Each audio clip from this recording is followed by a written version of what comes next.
Este micrófono sigue abierto.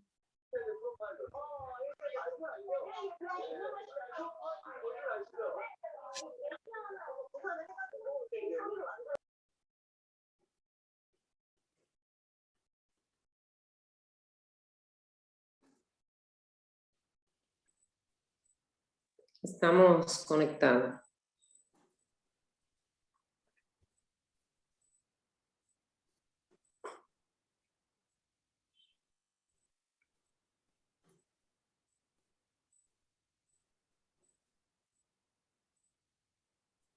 Todavía. Ya estamos conectados. No encuentro a Dani Pérez. Dani no es conectado. No encuentro a Dani. Pues entonces vamos orando. Señor Dios, Padre eterno, reciba adoración, exaltación, reciba honra y gloria. Nuestras almas se unen, Señor, para alabarlo, para exaltarlo, para brindar en esta hora, Señor, un tiempo exclusivo para usted, para que nos edifique con su palabra, para que nos transforme, Señor, con su poder, para que nos llene de su gloria, Señor.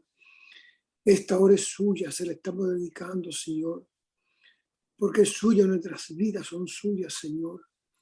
Y por eso cada sábado sacamos este tiempo para conocer a nuestro Padre Celestial, cada día más y más, Señor. Ahora, Señor, todo lo que estamos en contacto, lo que van a entrar más tarde, Señor, a estas redes, agradecido le pedimos, Padre, que podamos sentir la presencia del Espíritu Santo, que su palabra nos edifique ahora, Señor, como nunca antes, que su palabra nos llene como nunca antes, que su palabra nos enseñe, Señor, el deber que tenemos de ir predicando el Evangelio, ejemplo de nuestro Señor Jesucristo, el Evangelio santo que se consumió en la cruz del Calvario. Padre, haga su obra entre nosotros en esta hora, haga su voluntad en cada una de las personas que estamos comunicadas, en cada una de las personas que se van a comunicar. Se lo pedimos en el santo y divino nombre de Cristo Jesús. Amén. Amén. Amén. Amén. Amén. Vamos entonces a iniciar con el capítulo 17. Hay cosas en este capítulo que tienen mucho que ver con nosotros, pero mucho. Y espero que no nos sintamos aludidos, sino comprometidos a revisar nuestro comportamiento de cristiano, porque es necesario que entendamos todos nosotros que somos uno privilegiado en el campo espiritual y que si hoy tenemos problemas, mañana a partir de este mundo estaremos viviendo en el reino celestial cubierto por la gloria del Padre y del Hijo. Y que ese es un privilegio tan grande y tan inmerecido por nosotros que el Señor nos ha dado, que nos compromete, necesariamente nos compromete a hablar del gozo que hay en nuestros corazones. Vamos a comenzar, vamos a ir leyendo y parando porque ya es un poquito tarde. Comencemos la lectura. Bien. Y vamos parando en el camino. Hechos de los Apóstoles, capítulo 17. Pasando por Anfípolis y Apolonia, llegaron a Tesalónica, donde había una sinagoga de los judíos. Y Pablo, como acostumbraba, fue a ellos y por 3 días de reposo discutió con ellos, declarando y exponiendo por medio de las Escrituras que era necesario que el Cristo padeciese y resucitase de los muertos, y que Jesús, a quien yo os anuncio, decía él, es el Cristo. Parada número 1. Notemos lo siguiente allí. Recordemos que Pablo viene de una persecución. Recordemos que Pablo viene maltratado. Sin embargo, en ningún momento Pablo se detiene a hablar de su sacrificio para el Señor, de su trabajo para el Señor. Pablo habla del Señor. Esto viene a colación porque nosotros somos muy dados a darnos bombo, por no decir otra palabra, o a inflarnos nosotros mismos cuando estamos trabajando para el Señor. Que yo hice, yo estuve, yo fui, yo quise. Sin embargo, Pablo le está dando una lección muy grande. A Pablo lo majan donde quiera que llegue y sale huyendo y todo. Ya digo que llegaron un momento que lo mataron, el Señor lo resucitó. Sin embargo, él no habla de ese sacrificio nunca. Él va a los lugares a hablar con los mismos religiosos judíos y le habla del proyecto de salvación. Le habla de Cristo Jesús, no de lo que ha pasado o está pasando. El mejor ejemplo que Pablo pone es Cristo. Cristo es el mejor ejemplo. Para Pablo no hay más nada que Cristo. Él en realidad no existe. Por eso que ustedes van a ver en una de sus cartas, que veremos más adelante con las semanas que vienen, después que terminemos con estos estudios del libro de los Hechos, donde Pablo dice, ya no vivo yo, mas vive Cristo en mí. O sea, ya él no se sentía un ser humano, él se sentía un templo humano. Y la obra del templo es para Dios, no para glorificarse uno. Y es muy dado entre los cristianos estarse dando bombo, glorificándose de lo que hacen para el reino. Cada vez que nosotros cometemos ese error, nos quitamos mérito delante del Señor. Porque solamente con darnos el bombo ya estamos pagados. Y lo dice el Señor también, ya estamos pagados. Porque si lo que queremos es sobresalir como buenos cristianos, al decir eso, estamos sobresaliendo ante el reino celestial como muy malos cristianos. Por otra parte, Pablo dice que tuvo 3 sábados, 3 días de reposo. O sea, Pablo tuvo 15 días ahí, predicando el evangelio, discutiendo. Sin embargo, en ningún momento hizo alarde de quién era él, sino de a quién le servía a él. Ese es el papel de cristiano. ¿A quién le sirve a uno? Continuemos.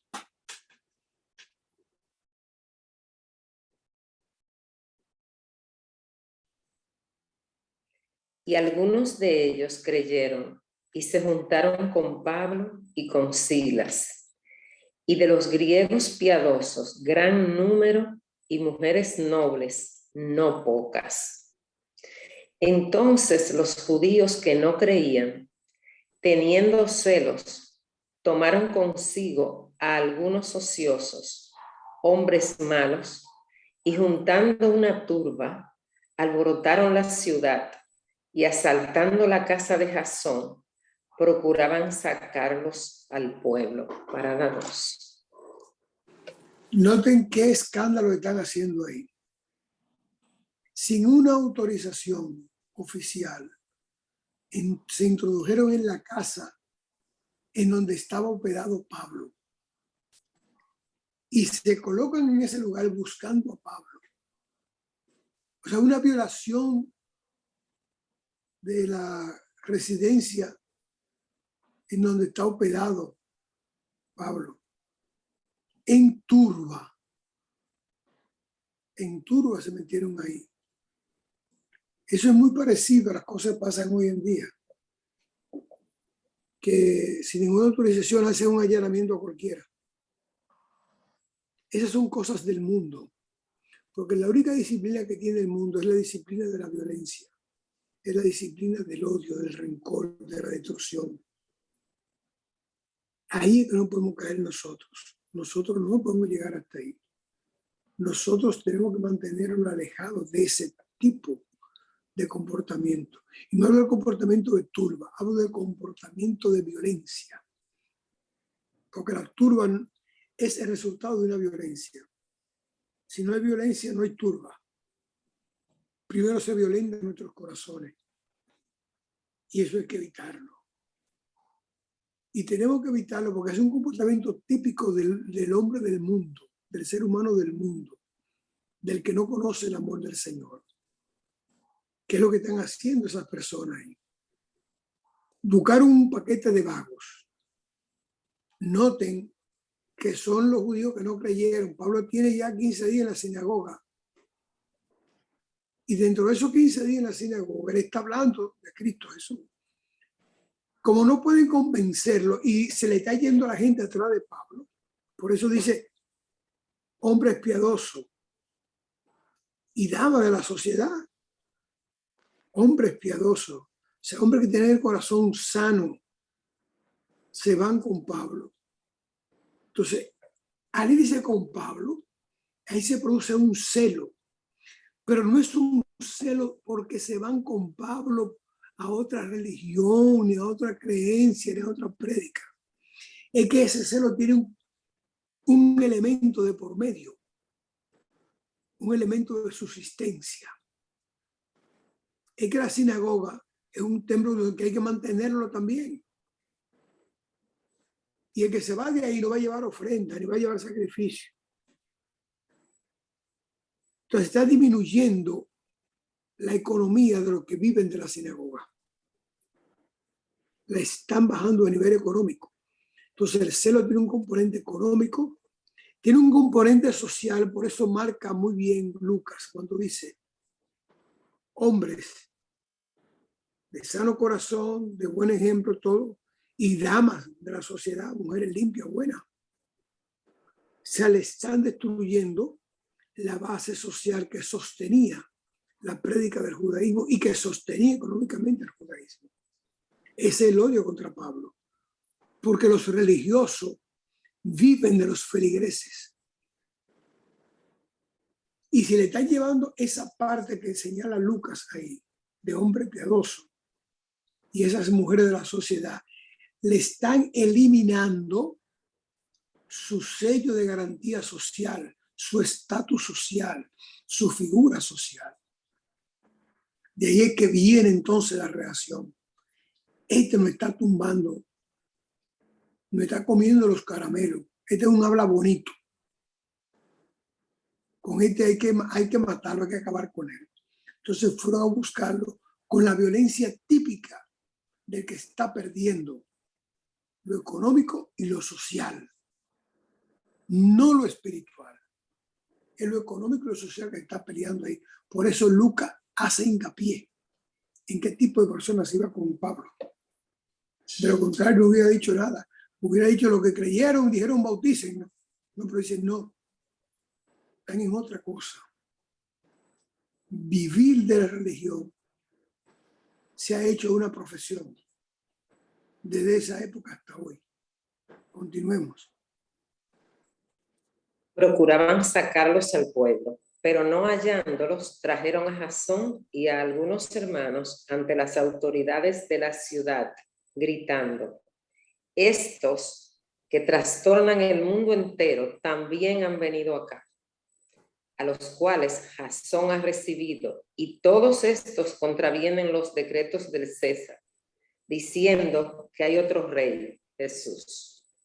Y alborotaron al pueblo y a las autoridades de la ciudad, oyendo estas cosas. Pero obtenida fianza de Jasón y de los demás, los soltaron. Parada 3. Oigan los términos que se emplean ahí. Estos trastornan el mundo entero y tienen otro rey que no es César. Esos son los judíos que están diciendo eso.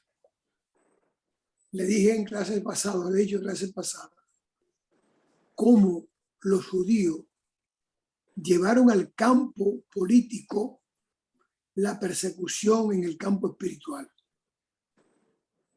Repito, llevaron al campo político la persecución del campo espiritual. Y ahí lo dicen muy claro. Las acusaciones ante las autoridades están muy claras. Estos trastornan el mundo. y no tienen otro rey más que, no tienen rey, no declaran a César el rey, tienen otro rey que no es César. En verdad dijeron algo importante ahí. Dos cosas que son reales, pero que salida de la boca de ellos tiene un tono totalmente diferente. El evangelio trastorna el mundo. El evangelio choca con el mundo. El evangelio le molesta al mundo. El evangelio moviliza al mundo. Tienen razón. Hasta el día de hoy, el evangelio es una espina en el corazón del mundo. Los cristianos trastornamos al mundo porque no somos del mundo. Estamos en él, pero no somos del mundo. Entonces los cristianos molestamos en el mundo. Ya este no bebe, ya este no juega, ya este no va a fiesta, ya este...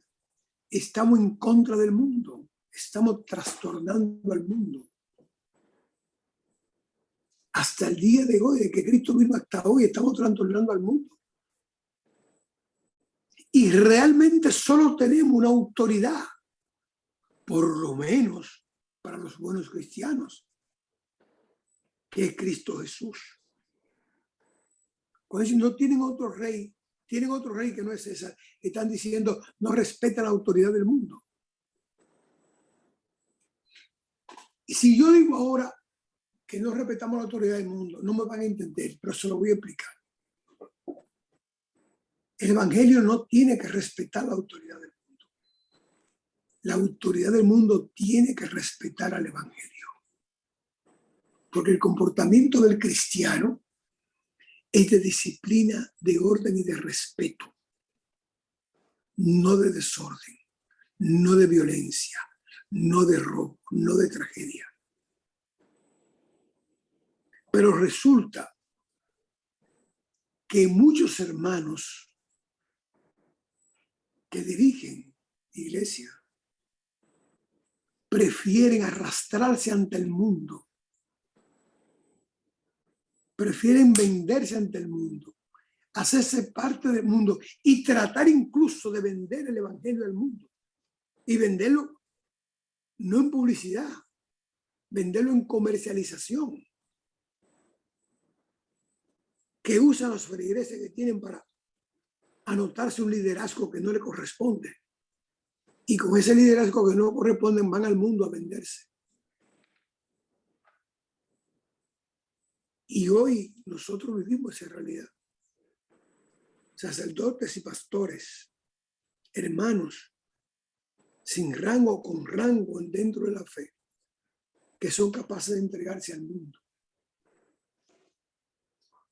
En vez de hacer que el mundo se entregue al evangelio, se le venden por un colegio, por un techo, por un empleo, por un saludo, por bobería, por cosas del mundo que van a pasar. Somos trastornadores, claro que somos trastornadores del mundo. Hoy no se dan cuenta que vivimos una guerra y que la guerra presente es ir en contra de la posición del mundo, que es lo que muchos hermanos no entienden. Donde se habla del lesbianismo, donde se habla del feminismo lesbiánico, no cristiano, donde se habla de la homosexualidad, donde se habla del aborto, estamos hablando que están persiguiendo el evangelio, que están combatiendo contra el evangelio, que están dándole guerra al evangelio, no el evangelio del mundo. Es el mundo que nos está dando la guerra a nosotros. Porque nosotros no hemos sido capaces de sacar la espada de la fe para combatir el mundo. Por eso el mundo está en contra de la fe, en contra del cristianismo. Todo lo que tenga que ver con las cosas del mundo están chocando con nuestra espiritualidad, con nuestra fe y con nuestro Señor Jesucristo. Todo, absolutamente todo. Por eso el cristiano tiene que tener los ojos muy abiertos para darse cuenta cuándo es y cuándo no es. una defensa a la fe. Usted ve en todo ese movimiento homosexual, lesbiano y todas esas cosas. Cuando venga la campaña política otra vez, enmudecen. Y los hermanos hacen fila detrás de los que estuvieron vociferando esas cosas y promoviéndolas. Como si nada, participan de ese mundo. Esa es la venta del evangelio que le estoy diciendo. Hacemos cola a los elementos enemigos de la fe. Totalmente enemigo confeso de la fe. Le hacemos cola. No somos capaces de mantener lo que decimos tener frente al mundo. Y digo lo que decimos porque cuando usted se mezcla con el que está combatiendo el evangelio, usted no tiene absolutamente nada. Usted es un falso cristiano. De hecho, se le puede decir que es un delincuente cristiano, porque está traficando y vendiendo el evangelio.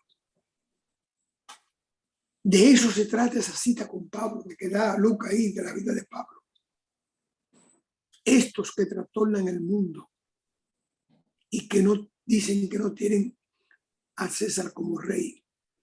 Es una acusación política. Y los políticos del mundo hacen eso mismo con el evangelio hoy en día. Fíjate cómo estos no quieren mermar la población mundial. Fíjate cómo estos no quieren el amor libre. Fíjate cómo estos no quieren reconocer los derechos. No sé qué derechos le han quitado a los homosexuales. No sé qué derechos le han quitado. Porque lo tienen todo, ¿eh? Solamente le falta el que ellos quieren arrebatar el derecho de destruir la fe y no van a poder. Ese es el mundo. Y todo el que comulga con eso, o con lo que defienden eso, o lo que se mantienen neutrales frente a eso, están combatiendo nuestra fe. Continuemos. Inmediatamente los hermanos enviaron de noche a Pablo y a Silas hasta Berea. Y ellos, habiendo llegado, entraron en la sinagoga de los judíos. Y estos eran más nobles que los que estaban en Tesalónica, pues recibieron la palabra con toda solicitud, escudriñando cada día las escrituras para ver si estas cosas eran así. Palabra. Escudriñaban las escrituras, dice, para ver qué. Para ver si estas cosas eran así. Mire, mi hermano. Bendito sea el Señor. Usted sabe la cantidad de cristianos que no escudriñan la palabra, que se conforman con lo que oyen y con lo que le dicen. Hay una cosa muy buena que tiene la iglesia evangélica y de hecho está desapareciendo un poco. Es que los cristianos evangélicos llevan la Biblia a la iglesia, pero lo llevan para tenerla en las axilas o al lado de la cartera de las mujeres. No para escudriñar lo que le están diciendo del púlpito. Ya hay menos Biblia en las iglesias. Por tanto, hay menos escudriñadores. Fíjense cómo ese pueblo, Lucas dice que era más noble, más sensible. Es un pueblo que Pablo dice una cosa. Entonces comenzaron a buscar los libros. Ahí en la sinagoga están esos libros. Ahora son impresos, son libros hechos a mano, en papiro. Buscaban a ver si lo que Pablo decía era cierto. ¿Cuántos de nosotros salimos de la iglesia a buscar en la Biblia lo que se estaba predicando, a ver si era verdad que tiene que ver con lo que estaba predicando? ¿Cuántas veces lo hacemos? Tenemos cristianos de oído, gente que no le interesa escudriñar las escrituras. Cristianos de película, gente que no le interesa conocer las escrituras. cristianos de clubes pueden estar juntos y todo lo que se habla, pero no escudriñan las escrituras. ¿Y quién es que dice escudriñar las escrituras? Lo que estaban haciendo esas personas ahí es el lema, el eslogan, el fundamento de esta clase bíblica. Es la cita de San Juan 5:39. Vosotros escudriñáis las escrituras porque consideráis que en ella está la verdad. Son ellas, en ella está la vida, perdón, son ellas que dan testimonio de mí. El Señor ordena que busquemos ese testimonio. Eso es lo que están buscando esa gente ahí. Cuando Pablo le habló que era Jesucristo había llegado ya y que se cumplió la palabra. Ellos fueron a buscar las escrituras para si eso era verdad. Y un gran grupo de ellos creyó inmediatamente y se fueron con Pablo porque vieron que era verdad. Las escrituras, mi hermano, con tanta facilidad que hay ahora de leerla. Hay hasta video cantando, dando, ahí están en peliculitas, cositas sencillas, de colores. No hay que coger un libro, tengo un celular, se conoce todo esto. Señores, preferimos ver una película de 3 horas y no leer un capítulo de la Biblia, analizarlo y buscar a ver en qué se compara con el Nuevo Testamento. Coger el Antiguo y el Nuevo Testamento y buscarlo y compararlo. Eso es lo que estamos haciendo en esta clase, lo que dice eso ahí. Pablo dijo una cosa y se pusieron a escudriñar a ver que si era verdad lo que Pablo decía. Al ver que era verdad, se sumaron al Evangelio. Entonces se han sumado conscientes, no por el predicador, no por el templo, en ese momento en la sinagoga. Se han sumado conscientes, que es lo que el Señor quiere de nosotros, que seamos cristianos conscientes. El cristiano que no escudriña las escrituras nunca será un cristiano consciente. Podrá ser participativo, activo, podrá tener dones, pero nunca será consciente. Siempre será un cristiano religioso. Continuemos. Así que creyeron muchos de ellos y mujeres griegas de distinción, y no pocos hombres. Cuando los judíos de Tesalónica supieron que también en Berea era anunciada la palabra de Dios por Pablo, fueron allá. Y también alborotaron a las multitudes. Pero inmediatamente los hermanos enviaron a Pablo que fuese hacia el mar, y Silas y Timoteo se quedaron allí. Los que se habían encargado de conducir a Pablo le llevaron a Atenas. Y habiendo recibido orden para Silas y Timoteo de que viniesen a él lo más pronto que pudiesen, salieron. Mientras Pablo los esperaba en Atenas, su espíritu se enardecía viendo la ciudad entregada a la idolatría. Así que discutía en la sinagoga con los judíos y piadosos y en la plaza cada día con los que concurrían. Y algunos filósofos de los epicúreos y de los estoicos disputaban con él, y unos decían: ¿qué querrá decir este palabrero? Y otros: parece que es predicador de nuevos dioses, porque les predicaba el evangelio de Jesús y de la resurrección. Y tomándole, le trajeron al Areópago diciendo: ¿podremos saber qué es esta nueva enseñanza de que hablas? Pues traes a nuestros oídos cosas extrañas. Queremos, pues, saber qué quiere decir esto. Porque todos los atenienses y los extranjeros residentes allí en ninguna otra cosa se interesaban, sino en decir o en oír algo nuevo. Entonces Pablo, puesto en pie en medio del Areópago, dijo: varones atenienses, en todo observo que sois muy religiosos. Parad. Ese es el corazón de esta clase. Pablo lo llevan a Grecia, a Atenas, escondido, tiene que dejar a sus compañeros atrás. Y en lo que está esperando a sus compañeros, Pablo comienza a conocer a Atenas, a dar vuelta por el pueblo ateniense. Pero según sale a dar vuelta al pueblo ateniense, Pablo va cogiendo ira con la idolatría de los atenienses. Si alguno de los hermanos ha podido ir por esa zona o tiene la oportunidad de ir, que ponga su vista sobre lo que era Atenas en esos tiempos. Aquello era, te han visto como aquí ponen ermitas en las carreteras. Así mismo era Atenas, pero no de una ermita. Aquí ponen una ermita del corazón de Jesús, volver a la gracia central del pueblo. No, pero aquello no era así, ¿no? Aquello eran caminos llenos de ídolos.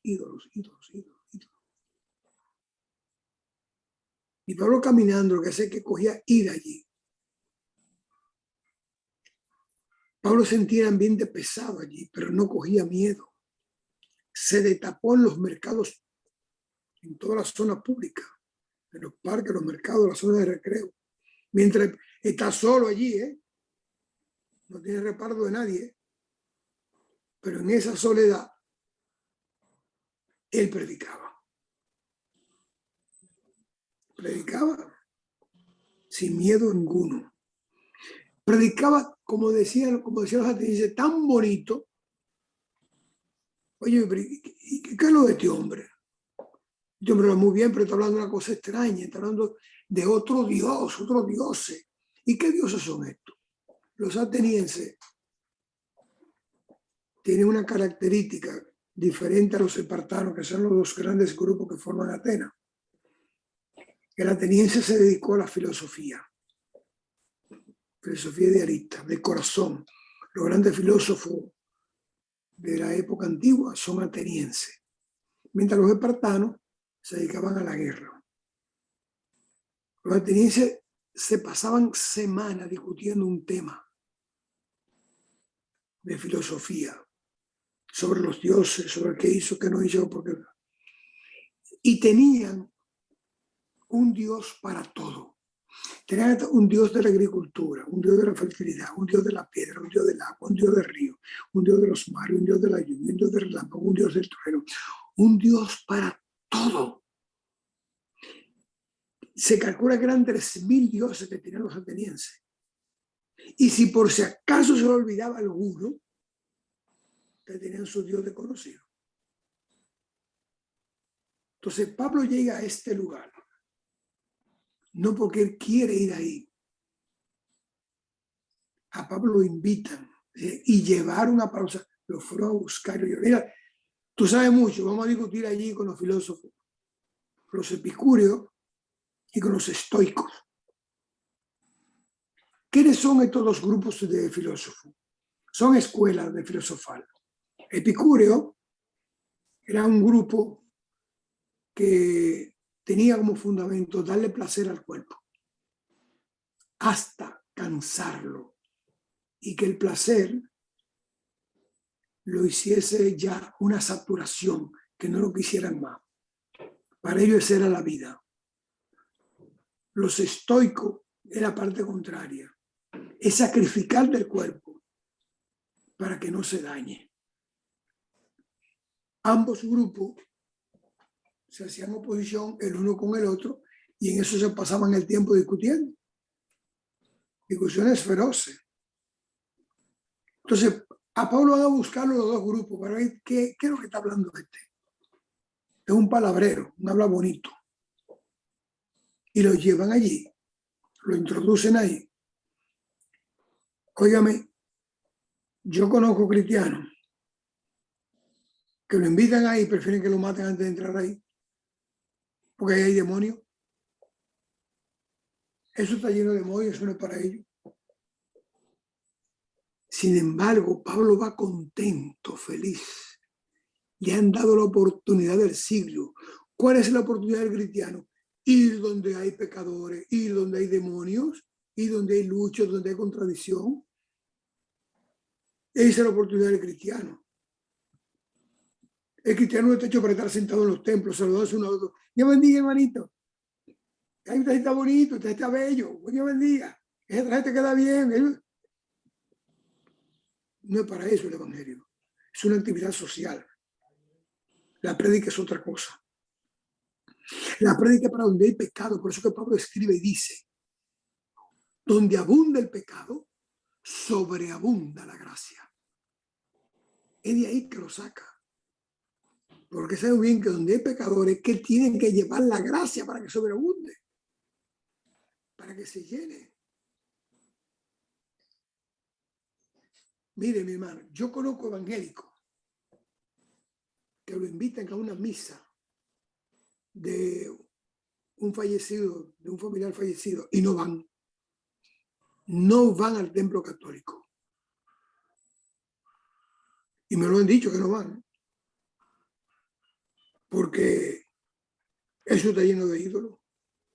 Y yo me pregunto, ¿y dónde habrá más ídolos? ¿En una iglesia católica o en Grecia? ¿Y por qué si el hermano sabe que hay ídolos no va y se mete? Igual que Pablo. ¿Por qué no va? Porque el objetivo no es predicar el evangelio. El objetivo no es salvar las almas. El objetivo es polemizar con el que no está conmigo. El objetivo es dañar al otro para que no me quite terreno o para yo quitarle terreno, dañar al otro. Dañar al otro para quitarle terreno social. Es una competitividad eclesiástica que tenemos en nuestros corazones. El objetivo no es hacer esto que estamos haciendo nosotros, que estamos todos reunidos en coinonía. No, el objetivo es sacar de un templo y meter a otro. Y el que no está conmigo es del demonio. Qué pena. Qué pena que ese ejemplo de Pablo no sirva absolutamente para nada. Para nada sirve. Porque ese ejemplo no permite competitividad. Ese ejemplo no admite polémica ni lucha. Porque eso es religiosidad comercial de la buena. ¿Qué es la religiosidad comercial? ¿Qué es esa? Entonces, ¿cómo es posible que un hermano que conoce el evangelio, que debe escudriñar las escrituras, no entienda que el evangelio está hecho justamente para el que yo creo que no está en él? Para eso es el evangelio, para el que no esté en él.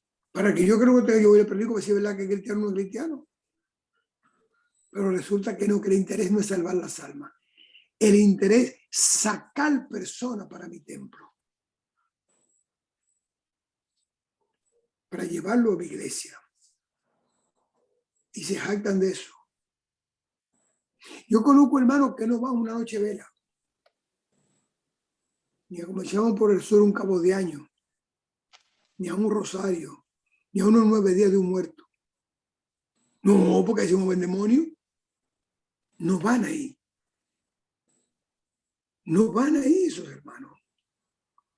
Ir a una noche de vela. ¿Y a dónde usted tiene que predicar, hermano? ¿Dónde que tiene que predicar? En su iglesia, adentro. Ajá. Ese es el daño que le hacemos al evangelio. Que no somos capaces ni siquiera compartir socialmente con el que no tenga el evangelio. Pero ¿y cómo van a estar si nadie le predica? ¿Cómo van a estar si no se les lleva el evangelio? Le estamos diciendo al demonio, mire, ese terreno es tuyo y no te metes en el mío. Pero si me da algo de lo tuyo, yo lo cojo. Ahora no te lleves nada de lo mío. Eso es lo que está diciendo ahí. Sígueme leyendo la partecita donde Pablo llegó al Areópago. Sí. En todo observo que sois muy religiosos, porque pasando y mirando vuestros santuarios, hallé también un altar en el cual estaba esta inscripción: al Dios no conocido, al que vosotros adoráis, pues, sin conocerle, es a quien yo os anuncio. El Dios que hizo el mundo y todas las cosas que en él hay, siendo Señor del cielo y de la tierra. no habita en templos hechos por manos humanas. Para. Repíteme esa última línea. No habita en templos.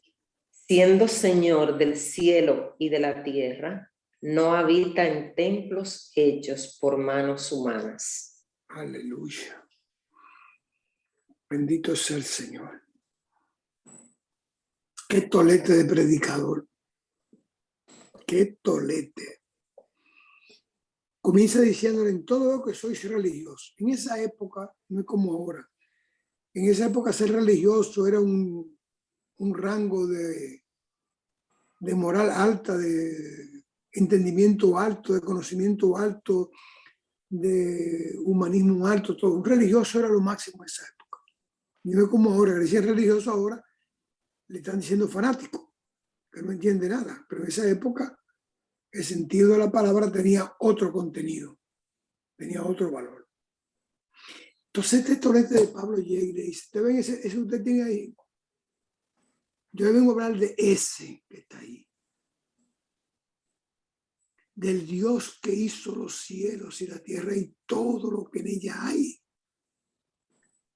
Ese es el Dios que ustedes desconocen. Lo tienen entre todos sus dioses y lo desconocen a ese Dios. Ustedes no conocen a ese Dios. Porque ese Dios, atención a esa última palabra, no habita en templo hecho por manos de hombre.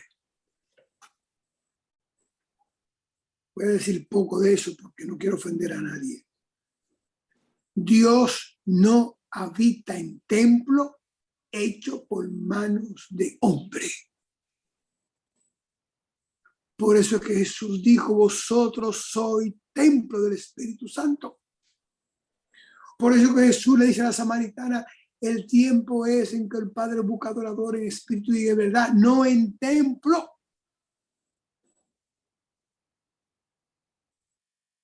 Hermano, tú que vas a la iglesia, no le estarás sirviendo a un Dios que tú no conoces. ¿Realmente tú conoces a Dios? ¿Tú estás seguro que conoces a Cristo Jesús? Que dijo: si me habito, me habito al Padre. ¿Tú estás seguro que conoces esa figura que bajó del cielo y que dio su vida por ti y por mí? ¿Estás seguro que conoces realmente a Dios? ¿O es un Dios desconocido para ti? Todos van a decir que sí, que lo conocemos. Fantástico. Si lo conoces, ¿por qué no lo predica como Pablo? ¿Qué te hace falta? En medio de la idolatría, presentar al Dios vivo. No se trata de santería, se trata de un Dios vivo. ¿Cómo es posible que el ser humano haga de madera, de bronce, de cobre, de oro, de plata, de yeso, de lo que usted quiera, una imagen, y luego se le arrodilla esa imagen que es inferior a él porque la acaba de hacer él, hecha con sus manos? ¿Cómo es posible que yo, conociendo al Dios verdadero, no vaya donde esa persona y le diga no? Es muy bueno acusar. Es muy bueno acusar. Lo difícil es predicar ahí, donde no se cree. Hacer una cosa de barro, de yeso, de oro, de plata, diga lo que usted quiera. Y luego arrodillársele, orarle, adorarle. A mí, yo nunca he podido entender eso. ¿Cómo yo voy a labrar, voy a hacer una cultura y voy a arrodillarme? Tú eres mi Dios. Entonces, yo estoy por debajo de lo que yo hago. Mire, mi hermano, usted no está por debajo de lo que usted hace, usted está por encima de lo que usted hace. Y así mismo es Dios. Está por encima de nosotros que somos criaturas hechas por Él. Y tenemos que mostrar a Dios en nuestros corazones. Primero conocerlo nosotros. Nosotros tenemos un Dios que se dio a conocer, bajó del cielo y nos dejó el ejemplo. Tenemos que conocer ese Dios. Entonces, hermanos, todos nosotros, mis hermanas y hermanos, tenemos ese compromiso de ponerle el rostro al Dios desconocido. ¿Y tú sabes cuál es el rostro del Dios desconocido? ¿Tú te atreves a decírmelo? Mira, eres tú. Tú y yo. Tú eres el rostro del Dios desconocido. No es otro. No siga apuntando al Dios desconocido. Eres tú mismo. No porque eres Dios, sino porque tú representas a ese Dios. Y donde quiera que tú llegas, estás representando a ese Dios. Por eso te pregunto si lo conoces. O vives haciendo cosas mal hechas para luego decir que eres cristiano. Entonces el Dios que tú conoces es un malhechor. Tú y yo tenemos un compromiso muy grande ante el Señor. Parecernos a Él, ser como Él, vivir como Él, comportarnos como Él. Al Dios desconocido hay que poner el rostro. Y ese es el tuyo, y ese es el mío. Somos su representante.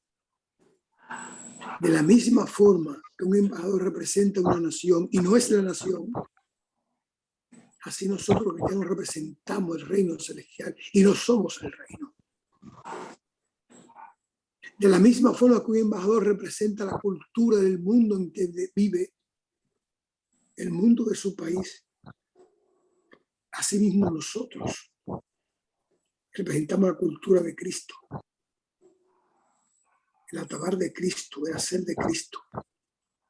Nosotros somos Cristo donde quiera que llegamos.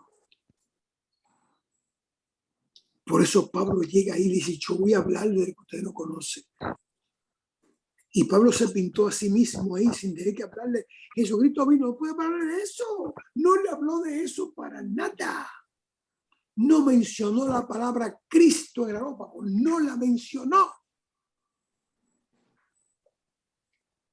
Y oí un par de predicadores, he oído un par de predicadores que dicen que Pablo fracasó ahí porque no mencionó a Jesús.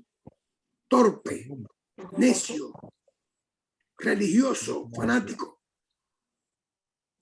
No hable del nombre, habla de la obra del nombre. Cualquiera se llama Cristo, cualquiera se llama Jesús.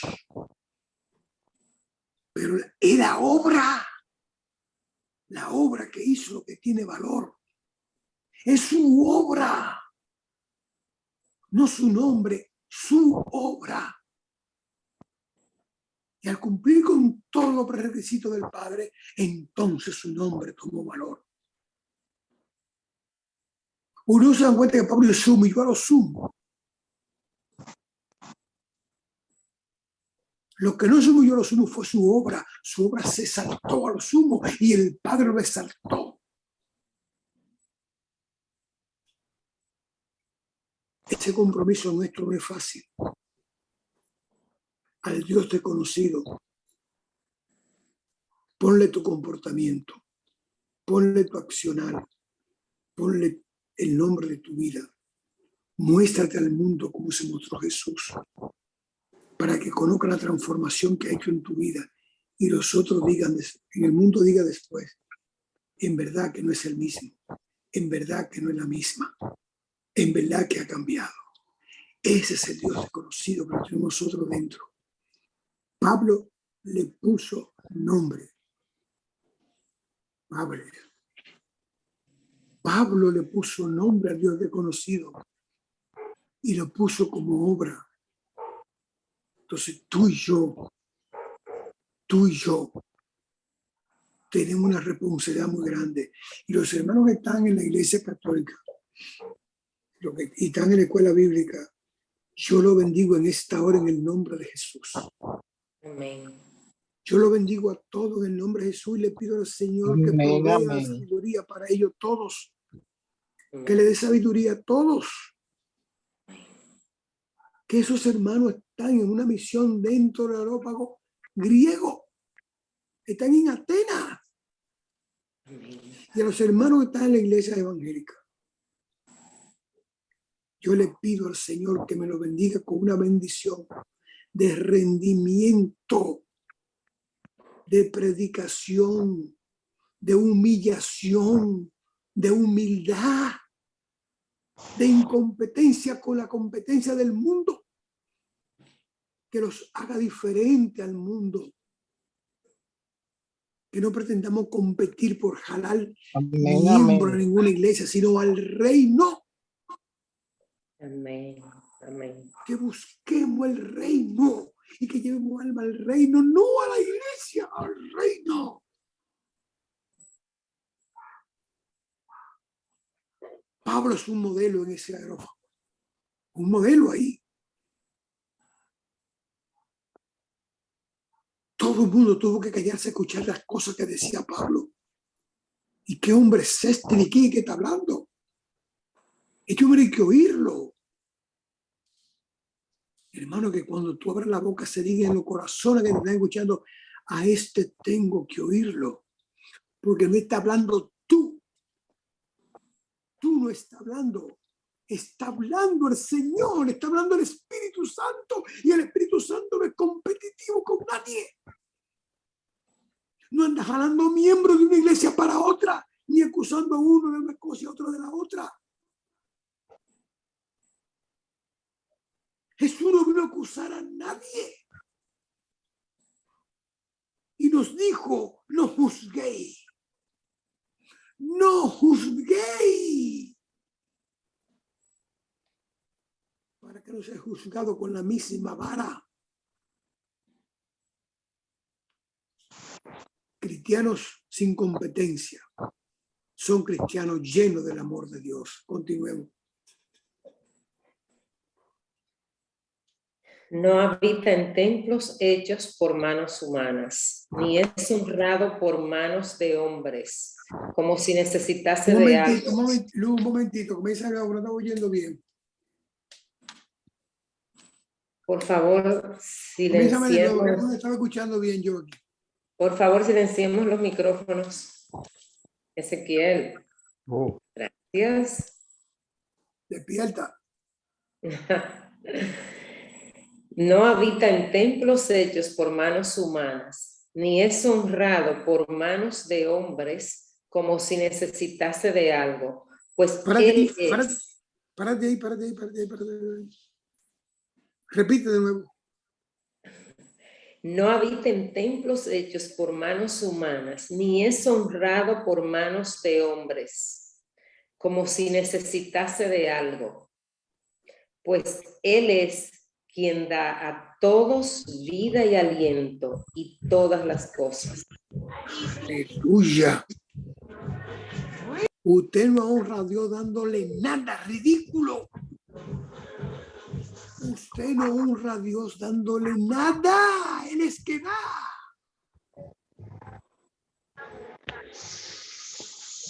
No pida para Dios, por Dios, por lo que más quiere, no pida para Dios.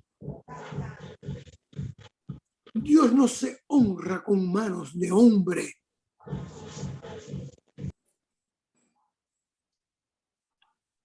Cuando usted quiera dar algo, hágalo por el bien del ejercicio de la prédica, pero no para honrar a Dios. A Dios no se le honra. Cristiano es ridículo. Tiene suficiente honra y no necesita honra de hombre.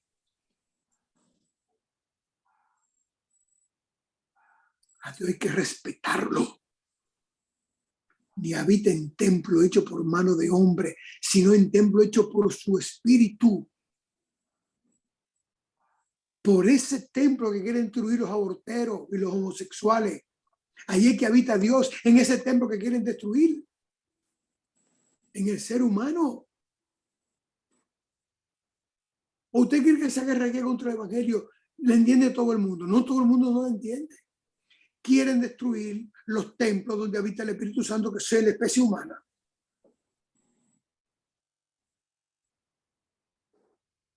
Entonces, entendamos estas cosas. Eso está dicho, no me lo inventé yo, acaba de decirlo Pablo. Dios no habita en templo hecho por mano de hombre, o sea, no es en el edificio, es en el ser humano. En el ser humano es que Dios habita, en el ser humano. Y cuando usted produce un aborto, está matando, tumbándole un templo al Espíritu Santo. Y cuando usted se niega a la fortificación de la especie humana, se niega a la obra del Señor, porque la vida no la da el espermatozoide y el óvulo llegan con vida a unirse, ya están vivos.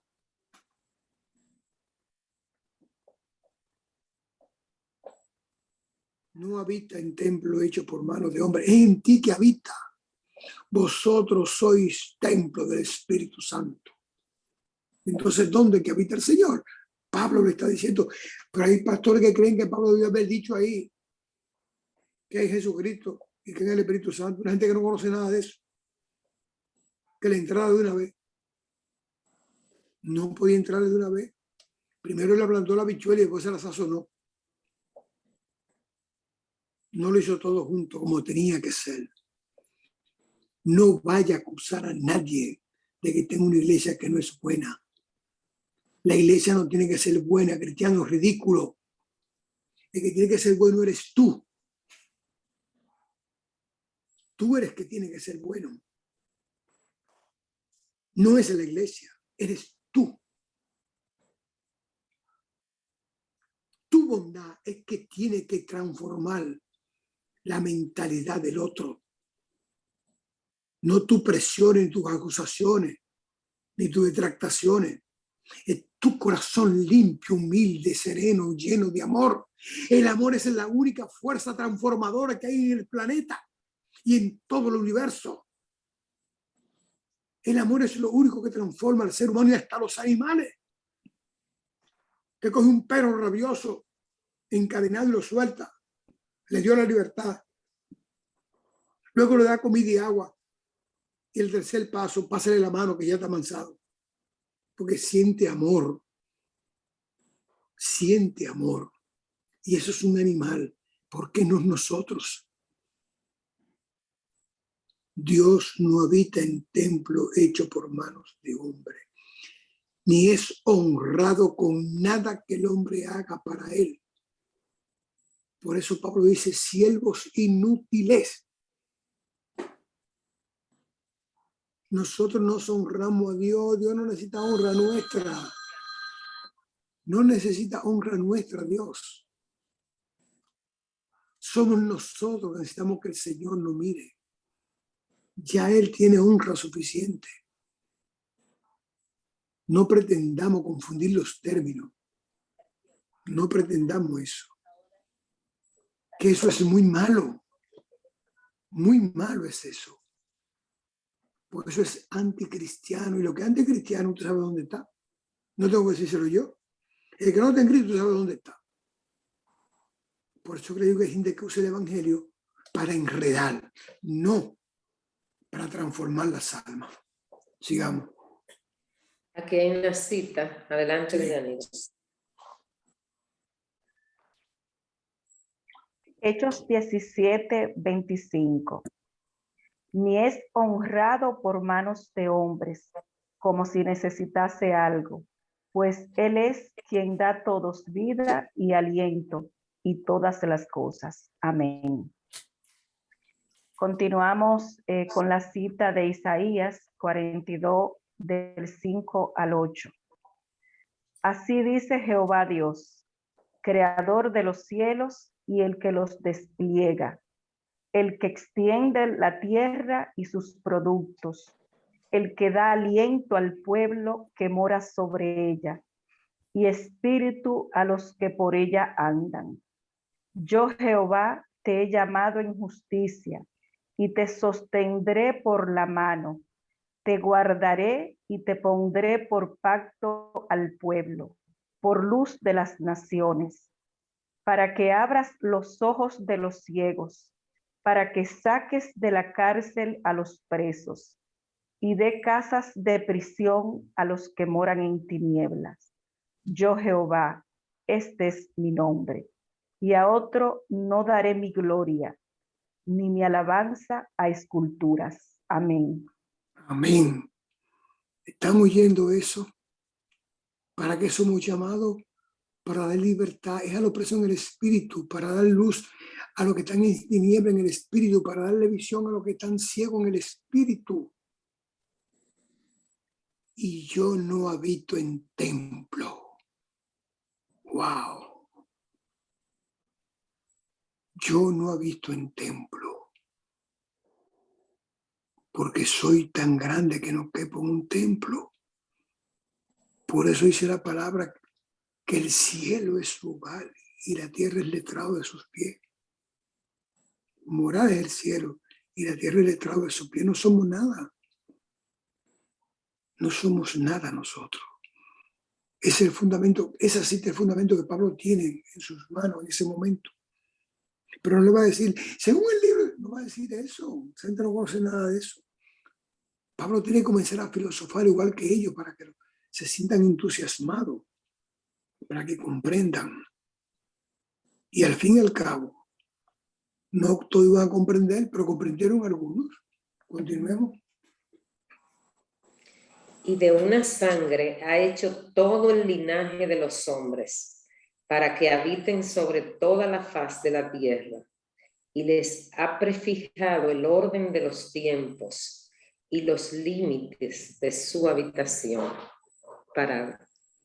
Lee otra vez la primera línea que acabaste de leer, Luz. Y de una sangre ha hecho todo el linaje de los hombres. Ya.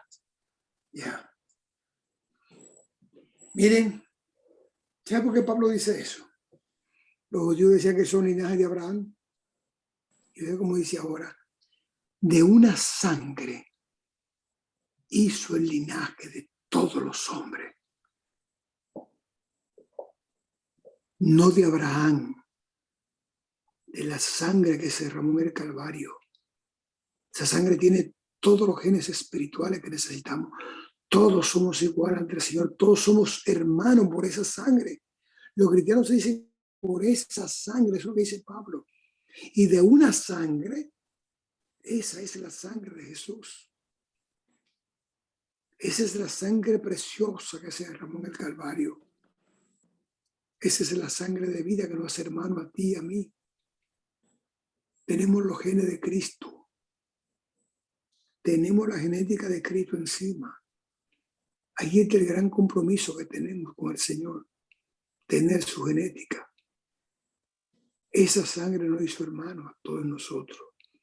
Por eso que él dice, San Juan, en el capítulo 1 de su libro, su evangelio, y a los que lo recibieron, le dio potestad de ser hijos suyos. A los que recibieron la sangre, que dicen, sí, yo acepto como mi Salvador a Jesús. Esa sangre fue por mí. Esa sangre no se derramó para yo estar discutiendo en los templos quién es idólatra y quién no es idólatra. Esa sangre ha sido para que yo presente a Cristo Jesús y me calle la lengua. Yo presento a Cristo y me callo y se acabó. El que tenga oído que oiga. Amén. Porque es a Cristo que hay que presentar. Y tú haces esto, y tú vas allí, y tú no hagas. ¿Y a usted qué le importa, carajo? A usted no lo llamaron para criticar. A usted lo llamaron para mantenerlo en el plan de salvación y usted busque las almas. El llamado es predicar. El llamado es presentar al Señor. El llamado es decirle a quien a mí me molesta donde está, que él es mi hermano. Y servirle, no acusarlo, servirle. Yo no puedo tener cara para dejar de servirle, que si es católico, si es evangélico. No. Yo solamente tengo mi prurito con la secta porque son extremadamente diabólicas. Pero las religiones, eso hay que respetarlo, usted respeta eso. Y usted predica el evangelio, como hizo Pablo ahí, en todo veo que soy muy religioso. Lo está aceptando, eso es bueno. Pero le voy a presentar un Dios que yo conozco ahora, que ustedes no conocen. Pablo le aceptó su idolatría. En todo veo que son buenos. Son muy religiosos. Pablo está aceptando su condición de religioso, de idólatra. Pero yo le voy a presentar al Dios que ustedes no conocen. Punto. Apréndete la lección, hermana y hermano. Apréndete la lección en vez de estar vociferando en contra de otros grupos religiosos. Apréndete la lección. Le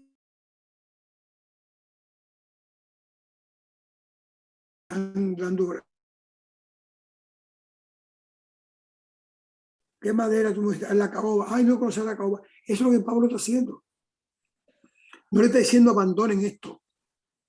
Porque no somos nosotros los que convencemos de pecado al mundo, por Dios. El que convence el pecado del mundo es el Espíritu Santo, no eres tú ni yo.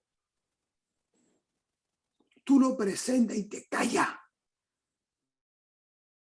Y no molesta al hermano con acusaciones, con puntualidades, con nimiedades. Preséntale a Cristo. Ese es tu trabajo. Decirle no habita en templo hecho por mano de hombre, ni acepta honra de nadie. Y tú eres mi hermano, porque la sangre que derramó su hijo fue por ti y por mí. Es lo que dice Pablo ahí. No acusó, presentó el plan de salvación. Continúa. Y les ha prefijado el orden de los tiempos y los límites de su habitación, para que busquen a Dios, si en alguna manera, palpando, puedan hallarle, aunque ciertamente no está lejos de cada uno de nosotros. Qué lindo. Porque en Él vivimos y nos movemos y somos, como algunos de vuestros propios poetas también han dicho, porque linaje suyo somos. Siendo pues linaje de Dios, no debemos pensar que la divinidad sea semejante a oro o plata o piedra, escultura de arte y de imaginación de hombres. Pero Dios, habiendo pasado por alto los tiempos de esta ignorancia, ahora manda a todos los hombres en todo lugar que se arrepientan para nada. Ay, señores, qué cosa más hermosa. Estoy oyendo y eso me está dando en el corazón, en el alma. Qué cosa más hermosa. Pablo no lo acusa de nada lo acusa. Más le cita a un poeta antiguo de Grecia, de Atenas, que no era creyente tampoco. Era un idólatra igual que ellos. Se lo cita. Le cita al poeta. Y dice, y comienza a decirle la cita al poeta, o sea, le habla de ellos mismos, de ellos mismos. Yo recuerdo, he tenido varias conversaciones con algunos hermanos que idolatran a María. Yo no soy capaz de decirle que no hagan eso. Imposible. Yo no soy quien para eso. Yo solamente le digo, en la boda de Caná, ¿qué le dijo María a las personas que tenían la responsabilidad de hacer el brindis? Oh, que hagan lo que él dice. ¿Quién es él? ¿Quién era él? Hagan lo que él dice. O sea, María está ordenando que hagan lo que Jesús dice. Ya no le digo absolutamente más nada, le dejo la palabra en su corazón. Porque ¿cómo voy yo a degradar su condición espiritual? ¿Cómo voy a ofender su pensamiento espiritual?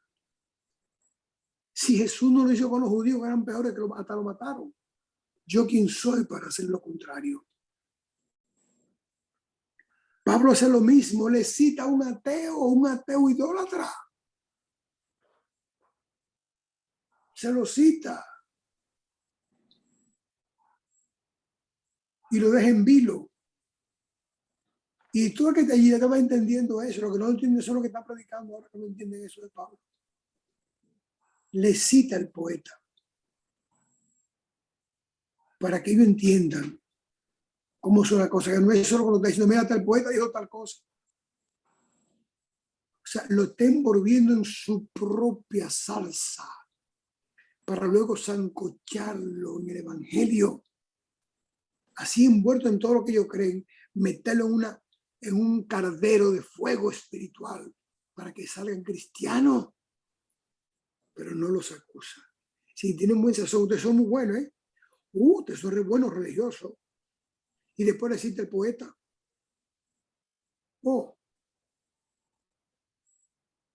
Y nosotros no hemos oído mucha prédica insultando a los que no creen en Jesús. O que creen en santos, lo insultan. ¿Por qué hay que insultarlo? Y a mí me llamaron a insultar a nadie. A mí me llamaron a convencer de que la salvación está en Cristo Jesús. Punto, más nada.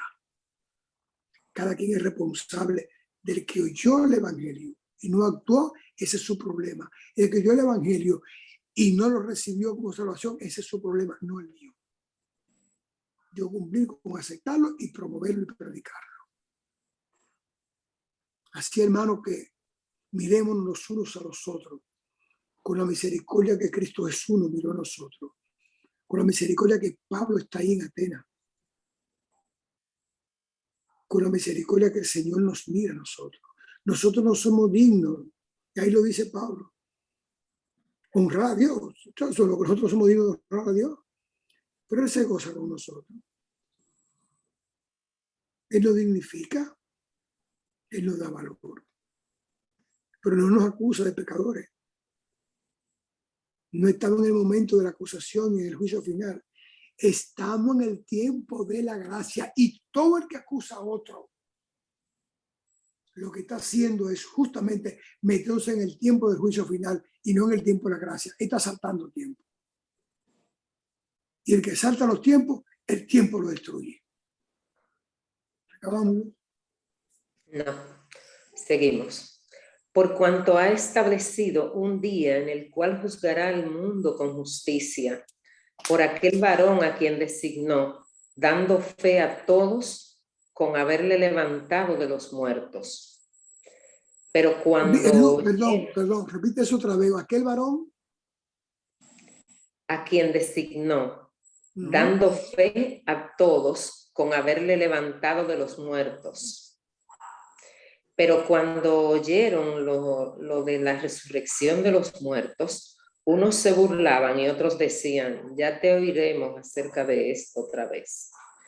Y así Pablo salió de en medio de ellos, mas algunos creyeron, juntándose con él, entre los cuales estaba Dionisio el Areopagita, una mujer llamada Dámaris y otros con ellos. Para la final. ¿Se dan cuenta lo que Pablo le dice ahí?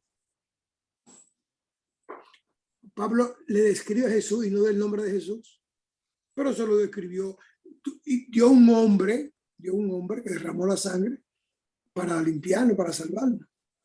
Y lo resucitó entre los muertos. Eso fue lo que chocó con esa gente ahí. ¿Cómo? Y que, usted puede estar seguro de ahí.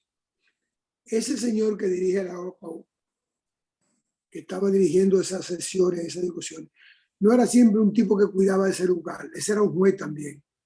Ese era que daba los turnos, quitaba los turnos y mandaba a callar. Era los fajitas que mencionan ahí. Y hay una cosa muy llamativa ahí.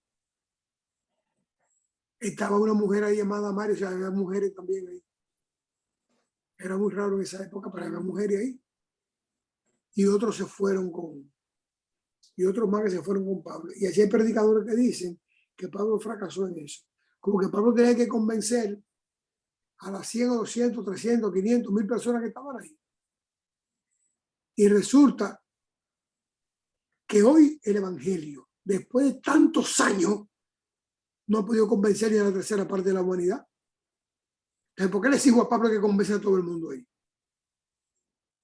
Si las iglesias cristianas no han sido capaces de convencer a la tercera parte de la humanidad todavía. Es muy bueno apuntar con ese dedo a quien está haciendo la obra. Por eso digo que el que me señala a Pablo a mí ahí está de parte del enemigo, no del evangelio. Pregunta. Preguntas. Pueden abrir sus micrófonos, preguntas, manitas levantadas. Hey, Ezequiel, adelante, claro. que Dios me lo bendiga. Amén. Amén, amén. Cuando el profesor comenzó, dijo que esta era una parte que se parecía mucho a nosotros. Y es justamente comenzando con la conquista que hacen algunos pastores y algunas iglesias de otro género, llevándose las personas que pueden ofrendar mucho. Eso mismo así hacían allá. Y eso se hace ahora con esa misma fuerza. Y entonces, yo me fijo que menciona ahí mujeres de sociedad. No son las mujeres que andaban buscando la parte que dejaban los trilladores, ¿no? Eran mujeres de verdad, de dinero, de alta sociedad, de alcurnia. Esa era la mujer que estaba llevando Pablo y ese era un problema. Entonces, Nazaret, en la última parte de cómo entra Pablo al Areópago, me recordó una vez que nosotros estábamos en un viaje misionero, verano misionero que hacemos todos los años en la iglesia. Y yo me fui con Giselita y entramos a una casa y nos dijeron, nosotros somos devotos de la Virgen de Altagracia. Y dije, bueno, ahora mismo se armó el lío aquí con Gisela. Y Gisela dijo, qué bueno que hemos entrado a una iglesia, a una casa de creyentes. Y por ahí se metió, tuvimos una hora ahí. Y yo le dije, cuando fuimos, volvimos de allá, no fuimos a otro sitio, nos quedamos ahí. Habían como 6 o 7 personas ahí. Y nos quedamos ahí, no fuimos a ninguna otra casa. Y yo cuando fui, ustedes llegan los últimos, digo, por Gisela solamente le faltó recoger la ofrenda, porque ella hizo de todo. Mira, eso me dio una experiencia a mí con Giselita, que yo le saco su comida aparte de Giselita, por la forma que ella se introdujo ahí en esa gente. Eso mismo hizo Pablo allá. Y yo desde ese tiempo, yo cuando voy a un creyente que me dice que es de esta iglesia, no digo, bueno, está bien, vamos arriba. Y hago lo que hizo Pablo, le describo a Cristo, como hicieron ellos ahí, que ellos decían. Él estaba hablando y se fueron a la escritura y cuando encontraron allá a Isaías, que decía que fue así, así, así, así, lo describe. Y lo compara con lo que Pablo está diciendo y dice, pero se me está hablando verdad, porque está escrito aquí atrás. Eso sí. Esta es una partecita buena, esta partecita de este capítulo. Para una aplicación de cabo a rabo. Que Dios me lo bendiga. Amén. Amén. ¿Alguien más? Dani tiene abierta su cámara. Puede abrir tu micrófono. Hoy no cantó, hoy se desapareció.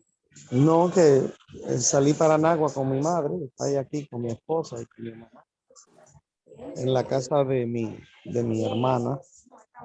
Y entonces, no pude entrar a tiempo. No pude. Muy bien. Entonces, pero nada, ha sido muy reflectivo lo que se ha hablado de Pablo, como en Atenas tuvo que enfrentar el politeísmo tan fuerte, porque cuando Pablo fue a Atenas, hacía tiempo que Atenas había tenido su gloria. Es decir, ellos conocían bien al judaísmo, ya conocían al único Dios. Abraham había pasado miles de años antes que eso, antes de coger para la tierra prometida desde Ur. Es decir que, pero sí me puse a pensar en Abraham. Hablando de Pablo, me puse a pensar en Abraham. Cómo es padre de las naciones, cómo es padre de 3 pueblos, es decir, o mejor de 3 religiones, más que de 3 pueblos, que salieron cada uno de la criada, otro de la mujer. A uno le dicen Alá, en donde se fue de la mujer. Y nosotros que cristianos y judaicos le decimos Jehová, Dios. Pero siempre me pregunto, siempre fue el mismo Dios de Abraham, el mismo Dios de Adán, el mismo Dios de Moisés. Es decir, el Dios desconocido, el Dios que no, que se conocía, el único Dios, mientras que las otras gentes adoraban cualquier cosa, hacían cualquier muñeco. Bueno, el mismo pueblo de Israel hizo muñecos, hizo un becerro de oro en medio del desierto. La necesidad de la gente poder tener a Dios como en su mano, como tenerlo cerca, como físico, no tan espiritual, ha hecho que la gente vea en cualquier imagen, vea a Dios en cualquier imagen o algo que se asemeje, porque como la Virgen de la Altagracia, ya, un papel ahí, y la gente se hinca delante de esa Virgen, y que es consecuencia de las mismas diosas griegas y eso, y de los romanos que quisieron adaptar eso para que la gente pudiera seguir el cristianismo, y por eso crearon esos muñecos ahí que son. Pero mi cuestión es, mi pregunta es, ¿qué pasa con esa gente que creen en el único Dios de Abraham y que no aceptan a Cristo? ¿En qué balanza Dios juzga o juzgará esa situación? Por ahí es que anda mi cuestionamiento. Bueno, eso no es difícil contestarlo de mi hermano Dani, porque lo que se dice en el linaje de Abraham, rechazaron el linaje de Jesús. Por eso le decían el linaje somos de Abraham, no necesitamos, no ser esclavos de nadie. El que rechaza el evangelio después que Cristo vino tiene una responsabilidad mayor que el que lo rechazó antes de venir, porque no estaba rechazando a nadie, no conocía a nadie. Pero después que usted conoce la verdad y la sigue negando, es un problema ya personal. Por eso la palabra, cuando yo le decía el que tenga oído que oiga. Y la pregunta viene muy específica porque su familia viene de Arabia y me imagino que tendrá primo o qué sé yo que son islamitas. ¿Usted? Sí, debe haberlo por ahí. Pero el Islam no habla como descendencia de Abraham, igual que habla, por ejemplo, el judaísmo. Son interpretaciones erradas las dos, porque Abraham no existió nunca. Ellos se quedan pensando en un Abraham que nunca han conocido ni han visto, sino están sirviendo de una literatura que fue una literatura de anuncio de lo que iba a llegar. Entonces están adorando el anuncio todavía, no han dejado caer. Sin embargo, el judaísmo niega a Jesús 100%, ni ellos ni lo mencionan, para no ofenderse ellos mismos con esa palabra. El Islam tiene, el Corán tiene dentro de sus páginas sura dedicada a Jesús, a María, a José y a toda esa gente. Aunque yo creo que los judíos tienen un gran dilema. Porque, por ejemplo, yo que fui a Israel en varias veces, siento esa lucha hasta en los aires de esa situación. Por ejemplo, ellos cuando iban a elegir el sistema, después de cuando volvieron, los 40 años que volvieron ahora, los años 45 cuando volvieron, sí, ellos hicieron una votación para ver si iban a trabajar, porque ellos, más que judíos, son israelitas, ¿verdad? Que tienen diferentes versiones de la creencia. Y muchos creen que Jesucristo fue el principal profeta que ha dado el mundo. Pero otros creen que realmente es Dios hecho hombre. Es decir, y algunos lo cogen como negocio, la mitad de los israelitas cogen a Jesús como negocio y van millones de gente a ver todo lo que pasó ahí. Pero hay otros también que son creyentes. Sí, tienen que entender una cosa, la salvación es individual. Es individual y el que, correcto. Y eso no tiene que ver con la raza ni con nada, sino con el individuo. Porque incluso la población de Israel no es de Israel. El 10% de esa población es que pertenece a Israel, el resto no. Claro. Porque lo que para Han venido hacerse de toda parte del mundo. israelita, para ser israelita hay que aceptar el judaísmo. Ya usted es miembro de, pero no es así. Pero la salvación no tiene nada que ver con eso. La salvación es individual. Sí, eso es así. Mira aquí más. Margarita Marlin, adelante. No, lo que le iba a recordar al hermano Dani lo que dice la palabra. La palabra de Dios nos dice que a su pueblo vino y su mismo pueblo lo desconoció y lo rechazó. No lo recibió. Exactamente. Entonces, eso es la palabra de Dios, la que dice, por la que nosotros nos guiamos y en la que creemos. No lo, Sí, está claro. no la historia humana. No, yo lo que dije, ¿qué va a pasar con esa gente? Eso le Tantos preguntas a Dios. millones. Ay, no, eso no corresponde a nosotros nos corresponde Exacto. seguir haciendo lo que hizo Pablo. Eso es lo que nos hablaron Amén, hoy. amén. Exacto. Eso es lo Muy que nos bien. hablaron hoy. Porque esa gente necesitan a Cristo, esa gente necesitan salvación y por esa gente también murió Jesús. Claro. Claro. Eso es lo que le falta a ellos. Muy bien. Amén, Un Pablo así de es. hoy, un Pablo de hoy. Josefina Matrillé, parece. Adelante, Josefina. Sí, que estoy de acuerdo con la hermana Margarita, que dice la palabra de Dios que nadie va al Padre sino a través del Hijo. Por lo tanto, entonces, el que no acepte a Cristo no será salvo. Así es que la salvación, como dice Nazaret, es individual. Amén. Sí mismo. ¿Alguien más?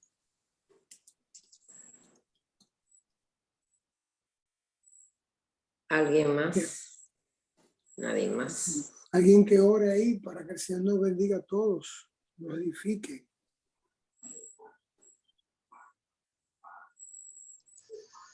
Yo oro y aunque no tengo palabras ni qué decir en este momento y Dios no necesita la gloria que mi alma rebosa en este momento, yo glorifico el nombre de Jesús en esta hora. Amén.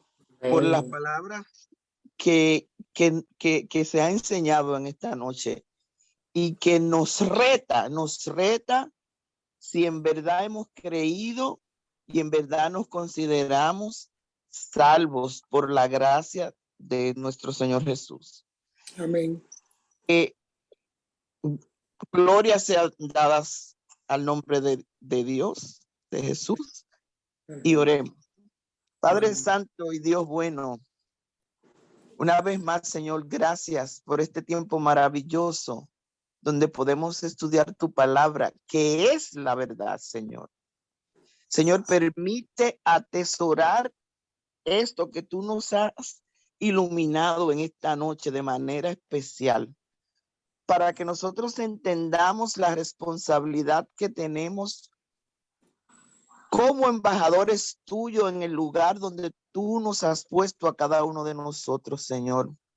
Una vez más, Señor, gracias por tu Hijo amado Jesucristo. Una vez más, Dios bueno, gracias por Nazaret, Señor. Gracias por dejarse usar por el Espíritu Santo para enseñar con denuedo las verdades de tu palabra, Señor. Yo te pido una bendición especial para su vida, Señor. Y si hay alguna cosa en su vida, Señor, que está él orando a ti, Señor, nosotros nos unimos en esta hora, Señor. Amén. Tú que lo sabes todo, Señor, reclamamos promesa, Señor, de que cuando 2 o 3 se pongan de acuerdo en algo aquí en la tierra, será hecha por ti allá en el cielo, Señor. Amén. Y Así pedimos es. una bendición especial para la vida de Nazaret en este momento y para la vida de cada uno de mis hermanos que nos oyen en esta hora. Gracias por este tiempo, Señor. Permite, Señor, que nosotros podamos ser los Pablos que tú necesitas y que tú nos estás llamando a ser, Señor.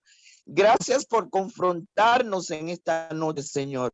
Gracias, Espíritu Santo, por hacernos entender cuál es el verdadero papel de nosotros que nos hacemos llamar cristianos. Amén. Gracias por esta oportunidad, Señor, que tú nos das de ser luz en medio de las tinieblas que nos ha tocado vivir, Señor. Te pedimos, Espíritu Santo del Trino Dios, que tú nos ayudes y nos dé la fortaleza, Señor, para hacer lo que nosotros tenemos que hacer. Te damos gracias por una vez más por este tiempo y a ti te damos toda la gloria, toda la honra y todo el honor porque solo tú te lo mereces, Señor. Gracias por cada uno de mis hermanos. Bendice sus vidas, Señor. En el nombre poderoso de Jesús oramos con acción de gracias. Amén y amén. Amén. Dios me lo Amén. bendiga. Amén. Bendito seas. Gracias, Jesús. Gracias, Señor. Bendiciones. Buenas noches a todos. Amén. Amén. Ay, Dios les bendiga. Muchas Amén. bendiciones. Amén. Ay, los Bendiciones. amo. Ay. Nazaret, Yo, estamos confirmando hermano, el 18 de mayo. muy bien, lo estamos poniendo en agenda. Está bien. Apúntalo. Gracias, hermano. Que Dios te me bendiga mucho. Esta clase estuvo chulísima. Amén. Está grabando esto, ¿verdad? Sí. Ay, qué bueno. Muy bien. Bendiciones. Dios le bendiga a mis hermanos queridos.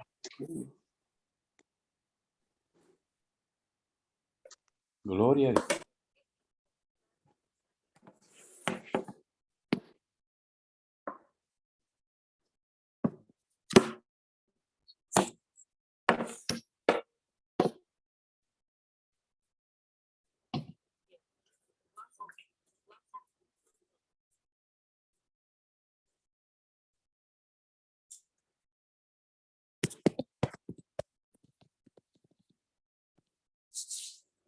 Hola, hola. Yo estoy en Miami.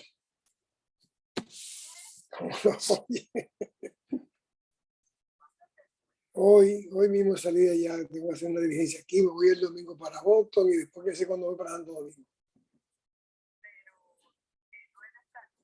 Bueno, voy a checarme la visión, sí, pero tengo otra cosa pendiente. Sí. Sí. Así que, amén. Amén, así es. Lo recibo.